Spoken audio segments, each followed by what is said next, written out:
Yun, book. So ito yun, oh. So ito naman yung dito sa, sa GMA News, no? No, no, why should I do that? Pati ko. Ito po yung warning.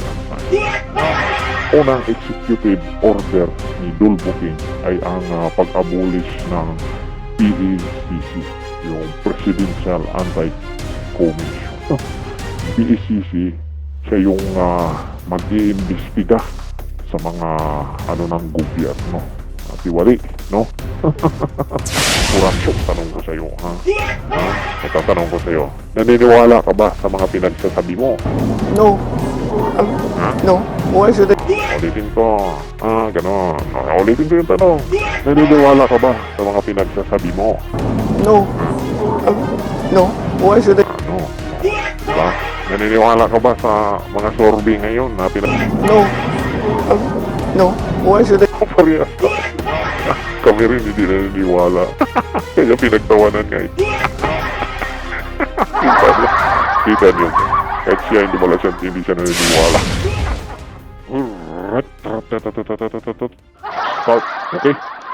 So ngayon dito ba tayo sa post nitong DWIG 882, no? Ito post ito ay nakalagay dito 2 hours ago at ito lumabas si Manong Johnny. Ang nakalagay po dito ay Chief Presidential Legal Counsel Juan Ponce Enrile kinundi na ang war on drugs ng Duterte administration. O ito, di ba? Mapansin nyo, Duterte, kung ano yung mga natuklasan dito sa kabulustugan nitong gobyerno na to, ang bakliktad nila para matakpan, Duterte, JK, kahit ano-ano na, mga paghahabol sa Duterte. Anyari? Duterte lang yapon, Duterte lang dong. Ang mga presyo ng mga dyan, lahat babagsakan, Duterte lang yapon. Oh, lah. Pagka wala ng Korte Suprema itong national budget, ang sabi, para maibalik yung 2 billion na budget ng Duterte OBP. Ang ubog naman itong mga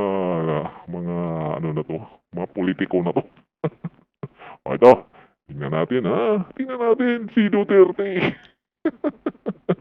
Iginit ni Presidential Counsel Juan Ponce Enrile na hindi tunay na pagpatupad ng batas ang kampanya kontra droga ng nakaraang administrasyon. Hindi sampahan nyo ng kaso.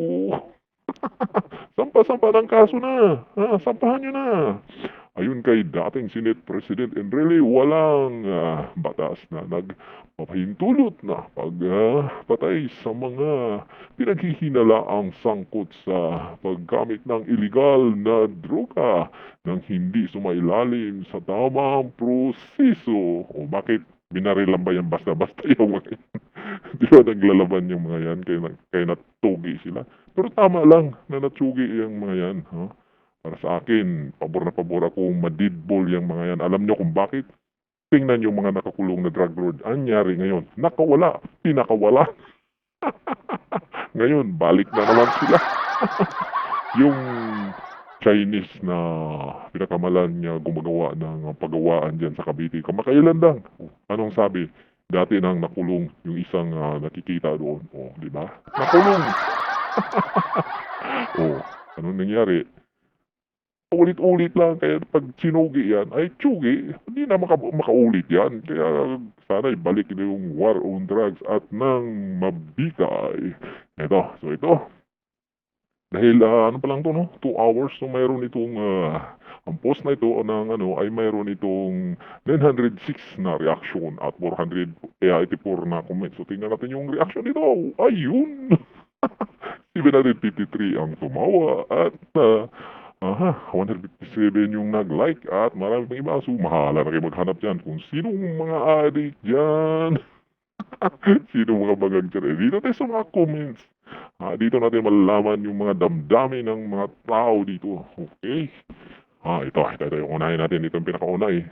Ayan o. Hindi naman binaril yang mga adik dahil sila ay adik. Namatay sila dahil nakipagbarilan sa mga pulis. O, di ba? Ha? Karamihan namatay ay yung mga pusher na palaging nakakahanda ang kanilang baril. Anong proseso ang gusto mong ibigay sa kanila? Haba nito During the encounter, unahan na kung sino mahina siya ang patay. Ang mga pulis trained yan sa mga ganyang pangyayari at mas sintado kontra sa mga kriminal na minsan ay nagpaputok ng baril samantala yung mga otoridad palaging may practice sa pagpaputok sa kalaban kaya palaging lugi ang mga kriminal. O, di ba? Yung sinasabi dito, mayroon dito kung 50. 50 na like. 50 yung sumasang-ayon sa sinasabi niya. Ang haba ng sinasabi niya. Nagkabulol-bulol tayo sa magbasa. Ito pa, itong kasunod. Ito, medyo haba-haba ng konti dito. Kawawa din ang matandang, matandang ito. Nagbabasa lang po tayo, mawalang galang na po, nagbabasa lang po tayo, no? Sa matandang ito, para lang sa media, pronouncement na, utos ng bangag. Maganda ipagsampal lang himin na kagkaya sa Cebu, 2 anak at yung nanay pinatay ng adik na asawa. Kita niyo? Hindi mo na magkakalit kahit ako mismo. Magsasabi ako na, grabe, bumabalik na talaga yung mga illegal mga ganyan, no? At ang comment nito ay meron 33 likes at mayroon pa isa. Ano ba itong isa dito? Ito, bumaliktad na ang dating senador, architect sa pagpatalsik kay Ginoong Perdi Senior dahil wala sa posisyon at matanda at wala ng kaalyado. Sa Senado, kagaya ng sariling kapakanan, madaling sabi takot balikan ang kanyang bayag. Yan, diba? This is Jurassic got, ito pa. Kasunod to, this Jurassic got paid by the King Crooks. May, 20 likes also. So dito na tatapusin itong post. Napakahaba po dito, no? So magbasa lang kayo dito. Kayo nang bahala magbasa dito. Basta ang pinakaano natin dito ay pinagtatawanan na naman dito sa social media. Pinagtatawanan na naman itong kahit kamakailan nga, no? Kamakailan nga nagsano ito si Marcos na tinanong sa media ng hair follicle drug test at ang sinabi ay no. Why should I do that? Ayaw magpa-drug test. So alam na this. No? Ganito lang po yan, no? Kung bakit ayaw magpa-drug test? Ikaw, sino ba dito kumuha ng driver's license? Kukuha ka ng bagong driver's license. Magre-renew ka ng driver's license. Required yung drug test. Alam mo ba kung ano bang dadalhin mo pag nag-driver's license? Siyempre, magdadrive ka lang ng motor. Ikaw na mismo nasa motor, sasakay. Magdadrive ka ng sasakyan. O ikaw na mismo magdrive ng sasakyan. Required ka nga ng drug test. Ikaw pa kaya na presidente? Dadalhin mo ang buong bansang Pilipinas. Dadalhin mo ang ilang milyong Pilipino. Dadalhin mo ang ilang trilyong pera ng bayan. Dadalhin mo. Kung tapos ayaw mo magpa-drug test, hinihingi na ng taong bayan dahil may lumalabas. Kitang-kita nyo naman mga lumalabas ngayon at pamamalakad sa bansa natin ngayon. Anyari sa pamalakad ng bansa natin ngayon. Kita nyo naman? Hindi nyo ba nakita? O naharangan kayo yung mga may nakaharang na nagiging malabo ang mga mata nyo. Dapat pa-drug test, kaya sigaw natin, drug test or